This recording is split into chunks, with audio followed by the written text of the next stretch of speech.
When I turned 18, my parents told me to leave home. Now, at 30, I find myself without a place to live. My parents lost all their money, and I'm left on the streets. They never really wanted me. I was just an unexpected addition to their lives. When I was young, life was good, but things changed as I got older. My parents seemed less interested in spending time with me once I wasn't so cute anymore. They were always busy with their business, which was like their whole world. I didn't have any other family nearby, so TV and my teachers were like my family. Even on my birthdays, I often felt alone because my parents were too busy to celebrate with me. They just gave me money to buy whatever I wanted. Christmas and back-to-school shopping were pretty much the same story. We barely had a Christmas tree after I turned 10, but I managed to persuade my parents to get a fake one that I could set up and take down each year. If I had to paint a picture of my parents, they'd be the type who dress in black, enjoy their wine, and have a snobby attitude.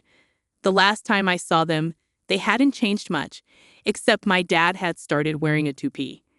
When I turned 16, I asked my parents if I could work part-time at their business, but they said there were no openings. It felt like they didn't want me there. Then, when I turned 18, they expected me to leave home since I was an adult. I was still in high school and working part-time, barely saving for college. Soon after graduation, they gave me an eviction notice and didn't help me move out. I had to rely on a friend's dad for help. I ended up in a rundown apartment, working in retail with no time or experience for college. Just a few months later, I got fired from my job because my manager seemed to have a grudge against me and kept writing me up for trivial reasons. I can't even recall what they were anymore. But I wasn't the only one treated unfairly. I reported the manager to corporate along with others who had similar experiences. Corporate investigated and eventually fired the manager for various reasons, although they kept most of it under wraps. I heard rumors about cigarette theft being one of the reasons, considering the manager was a heavy smoker. Despite corporate's actions, they refused to rehire me, only changing my termination to a layoff on paper to keep my reason clean. It seemed like they didn't want to give me another chance. I quickly ran out of money due to poor financial management and struggled to find steady work, leading to losing my apartment.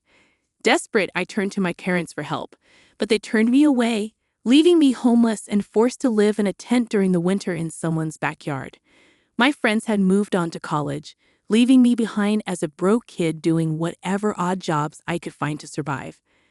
My luck changed when a neighbor of my parents discovered I was living in a tent and offered me shelter to avoid freezing.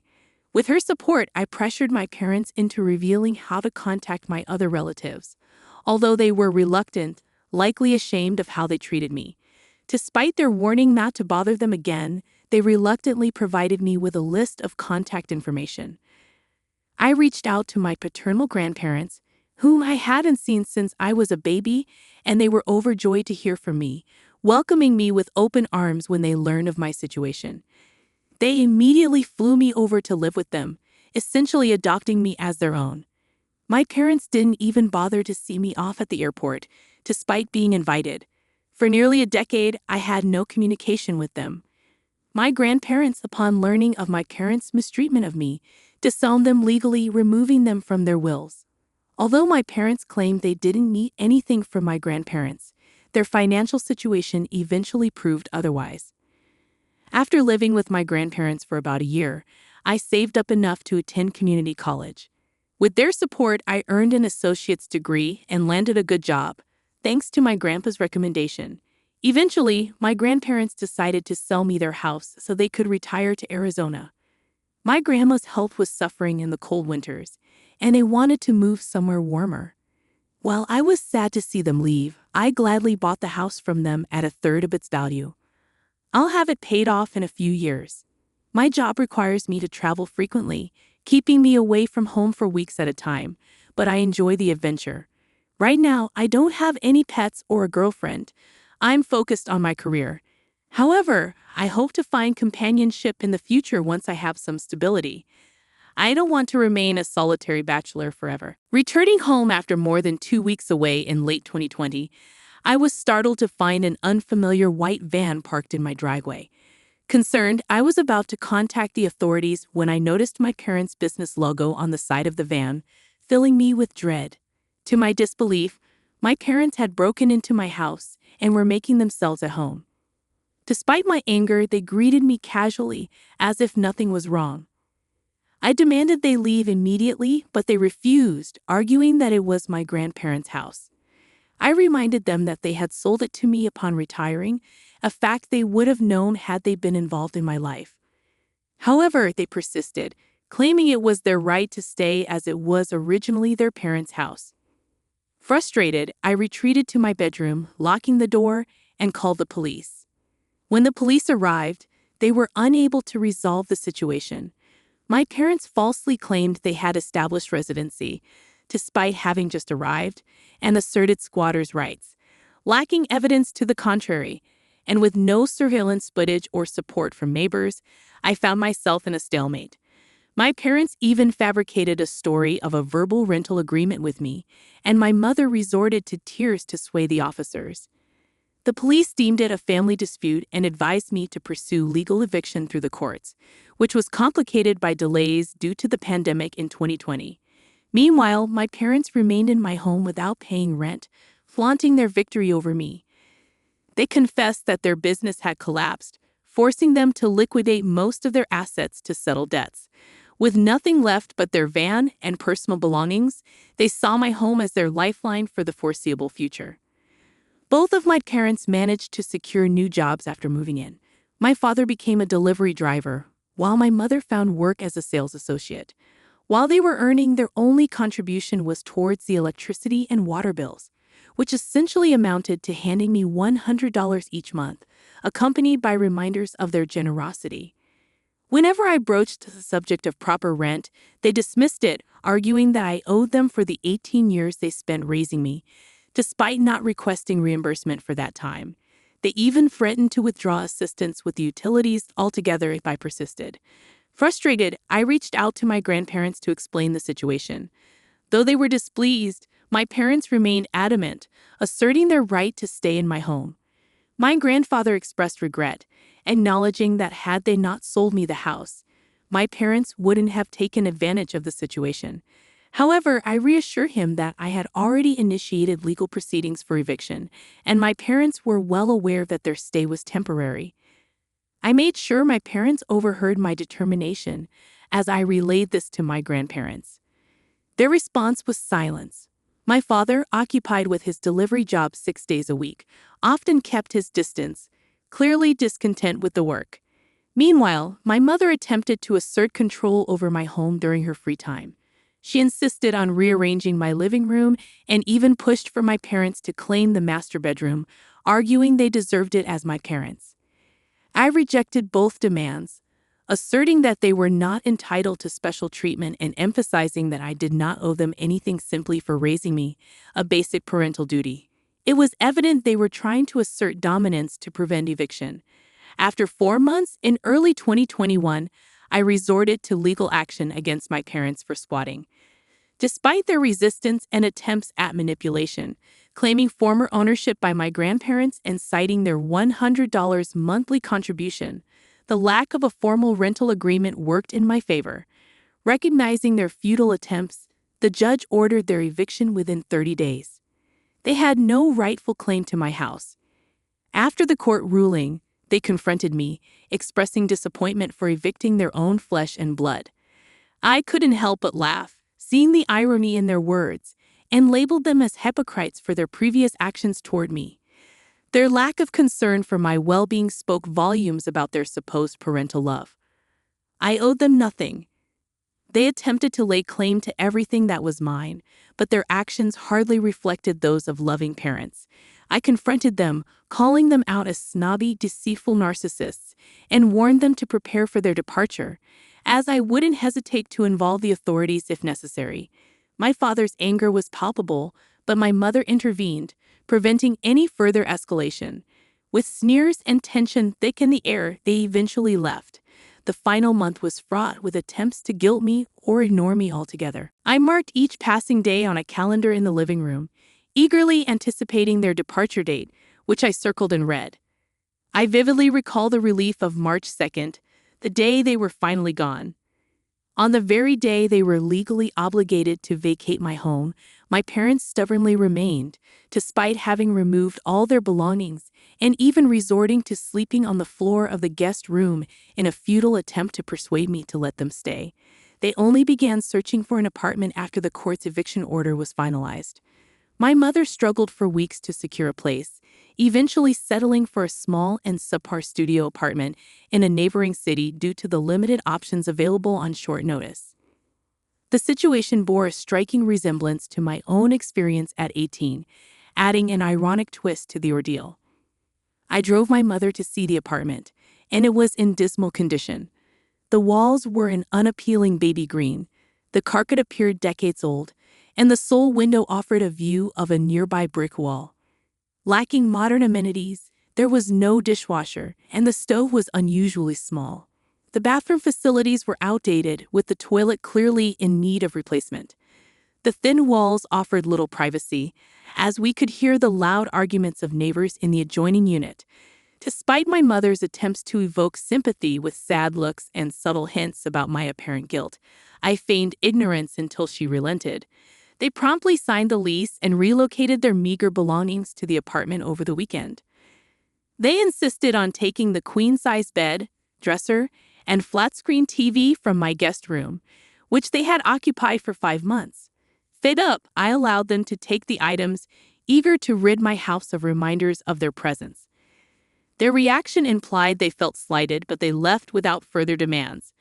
As soon as they departed for good, I wasted no time changing the locks on all exterior doors.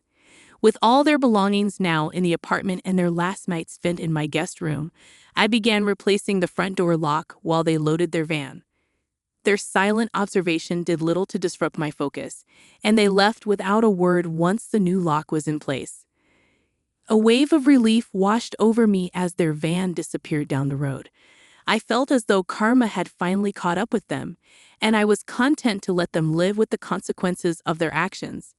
However, recent communication from my grandparents suggested otherwise. They recently contacted my grandparents to boast about their new business venture, similar to their previous one, now operating in the same state where I reside. Apparently, they're rapidly regaining their former status, enjoying financial success, and indulging in their familiar snobbish lifestyle. I couldn't help but feel a surge of resentment. After subjecting me to homelessness and squatting in my home for months, they seamlessly returned to their privileged ways. Despite my hopes for karma to intervene, their swift resurgence leaves me questioning its existence. Update. Thanks everyone for your helpful advice. I'm starting to see the value in selling the house, especially after discussing it with my grandparents. They support the idea of me moving closer to them if I decide to sell. Moving away would also mean my parents won't be able to track me down easily, which is a big plus. I'm exploring the possibility of getting transferred to a southern location by my company, which I think I'd enjoy due to the warmer climate. Winter has never been my favorite season, especially after having to live in a tent before.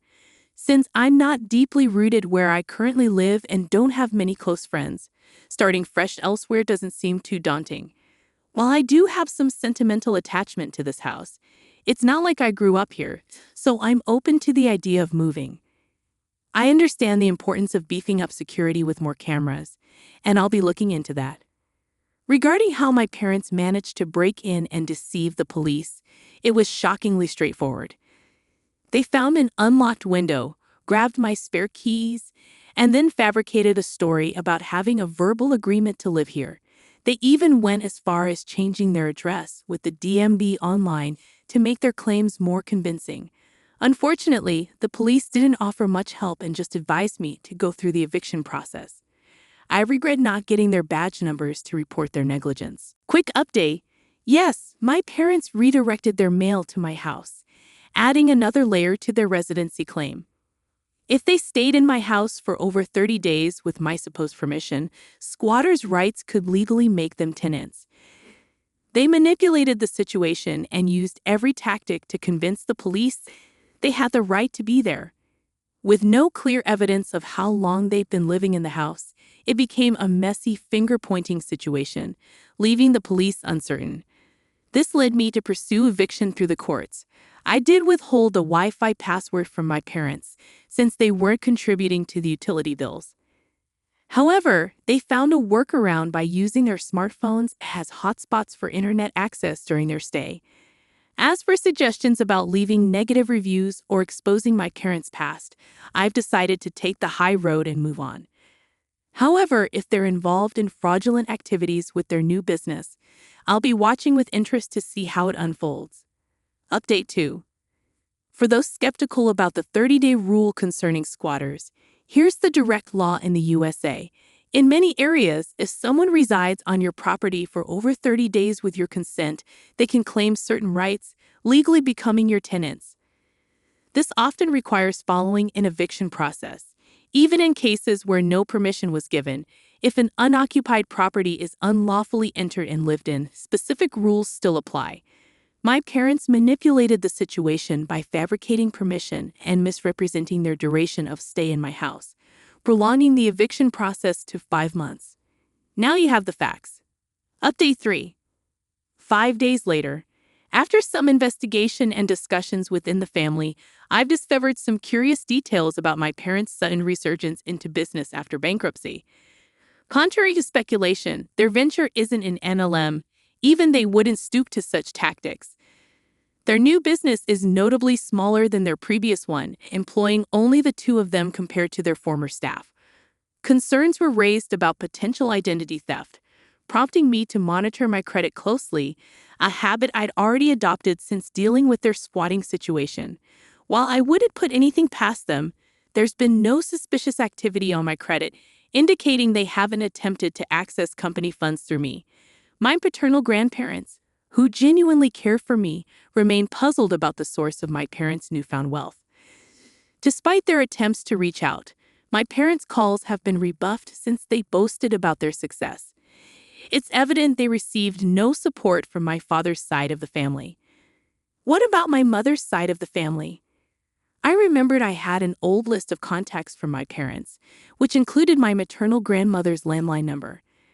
When I was homeless, I tried reaching out to her, but she showed no interest. Although I've never met them in person, my maternal grandparents seem to share similarities with my parents. It's like my father truly found his match in my mother. As someone pointed out earlier, they seem made for each other. I managed to reconnect with my maternal grandmother only to learn that she's been divorced for a while now, and my maternal grandfather passed away 7 months ago, leaving a significant inheritance to my mother. So that's where the money for their new business came from. My maternal grandmother seemed proud of their success and didn't delve into much else during our conversation. It's likely why my parents boasted to her about their achievements, especially since my good grandparents had cut them off. However, I couldn't care less, and neither could my good grandparents. Everyone on my father's side of the family has distanced themselves from my parents. They want nothing to do with them. It's not just me they've alienated. My mother's side of the family is also fractured, filled with divorcees and loners who dislike each other but pretend to get along. In contrast, my father's side is more normal and kind-hearted. Unfortunately, my father tends to burn bridges repeatedly. Even when I was born, my grandparents wanted to be involved in my life, but my parents kept me away from them for some unknown reason. I'm not entirely sure why they did this, but I suspect it's because they didn't want to face judgment for their own parenting. I would have preferred if they had sent me to boarding school or to live with my grandparents. But I suppose narcissists need someone to belittle to feel satisfied. I can only imagine the things they said about me behind my back all these years. Nevertheless, it seems my parents didn't break any laws to start their new business. At least nothing reportable to the IRS. There's no law against using inheritance money to kickstart self-employment, and my mother inherited everything from her father, including his house and land, where my parents now live. It's not the fanciest place, but it's decent, comparable to my own home. This means my parents have a place to stay without bothering me anymore. I'm considering selling my house and relocating, but unfortunately, my current employer doesn't have a branch in Arizona. So my options are either to resign and seek employment in Arizona after selling my house, or to stay put and hope my parents don't bother me again. I'm actively searching for job opportunities because I'm determined not to let my parents find me ever again. If moving proves impossible, I'll invest in installing cameras both inside and outside my house for added security. While I doubt a similar situation will occur, I want to ensure my parents never try to track me down again for any reason. If they need assistance in their old age, I won't be there for them. They'll receive what they gave, nothing. They're dead to me, and the rest of my father's family feels the same way. If I ever have children or stepchildren, I'll make sure I never become like my parents. No child should endure what I did.